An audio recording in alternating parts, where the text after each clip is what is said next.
this stuff of fantasizing and looking at the world, imagining things, which really isn't fantasizing because you're only trying to imagine the way it really is, comes in handy sometimes. The other day I was at the dentist and he's getting ready with his electric drill to make holes. And I thought I better think of something fast or else it's going to hurt. And then I thought about this little motor going around and what was it that made it turn? And what was going on? And what's going on is there's a dam some distance away here, and water going over the dam turns a great big wheel, right? And this wheel is connected with long, thin pieces of copper, which split up into other pieces of copper and split up and spread all over the city. And then they're connected back through another little gadget that makes wheels turn. All the wheels of the city are turning because this thing turns. If this thing stops, all the wheels stop. It starts again, they all start again. And I think that's kind of a marvelous thing of nature. It's extremely curious. That phenomenon I like to think about a lot because all it is copper and iron. See, sometimes we think it's a man-made generator, it's very complicated, the phenomenon is a result of some special something that we made. But it's nature doing it, and it's just iron and copper. And if you took a big long loop of copper and had iron at each end and moved the piece of iron here, the other iron moves at the other piece. And if you get it down to the nothing, just moving a piece of iron in a loop of copper and seeing another piece of iron move, you realize what a fantastic mystery nature is. You don't even need the iron. You could, if you at least get this pump primed and started, by jiggling copper strands around fast enough, knotting them and unknotting them and so forth, you can get other copper strands to move at the other end of a long connection. And what is it? It's only copper and motion. And we're so used to circumstances in which these electrical phenomena are all canceled out. Everything's sort of neutral. Pushing and pulling is really very dull.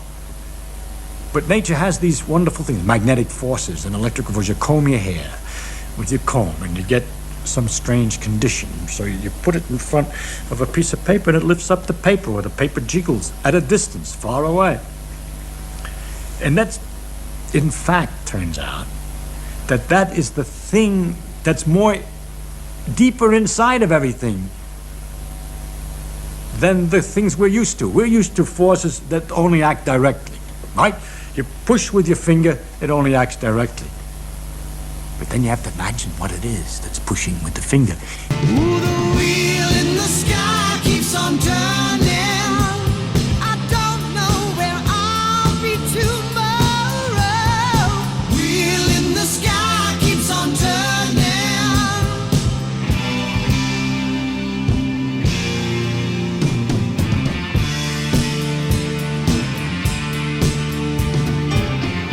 I've been trying to make it home. Got to make it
you guys heard it directly from the horse's mouth. Richard Feynman, renowned physicist, Nobel Prize winner, the who's who in physics.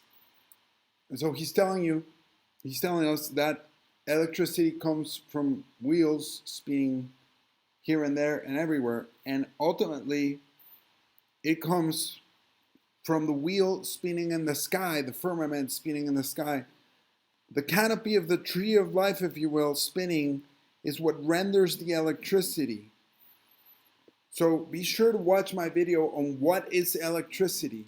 Also watch the one, what is magnetism. They are related, so that you can dive deeper and get closer to our Creator and the understanding of the truth. It is a potter's wheel, just like in Isaiah 64:8. Yet you, Lord, are our Father. We are the clay, you are the potter.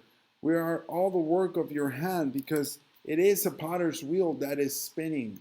And the name in Sanskritam, aka Sanskrit for potter and potter's wheel, is Brahma. Just like the name that is given also to the creator deity, the creator divine, the Almighty, is also Brahma. So you have everything coinciding, all the dots being checked. Electricity ultimately comes from the wheel in the sky turning. That's why it's called elect-tree city. It's the city of the elect. It's the city of the chosen ones. City in Sanskritam meaning a grouping of things. So we have a grouping of things, of beings that have been elected, that have been chosen, that have transcended this reality that we live in on earth, and they have made it to another realm, which is that of light, of ultimate happiness. And they are working for you and I selflessly by spinning and doing this dance, roundabout dance around the Lord Himself, and rendering electricity directly and indirectly for us in the world below to enjoy this Shakti, because it is ultimately called Shakti Chakra, the wheel of power, the wheel of time, the wheel of electricity, the wheel of energy that allows and permits things to be illuminated in our 3D realm, and it also allows for motion, movement, inertia. Even more deeply, the electricity itself, or the permit for things to light up, to illuminate, the permission for things to move, is not actually made by the spinning of the stars, the sun, and the moon. They are also intermediaries. It is a dance they do, it is a puja, it is an arati, more precisely an arati of Jyotish, of light. So as they're spinning, they're rendering their obeisances and their worship to the Divine Mother. And also the Divine Father is rendering his homage and his gratitude and his love and affection for the Divine Mother.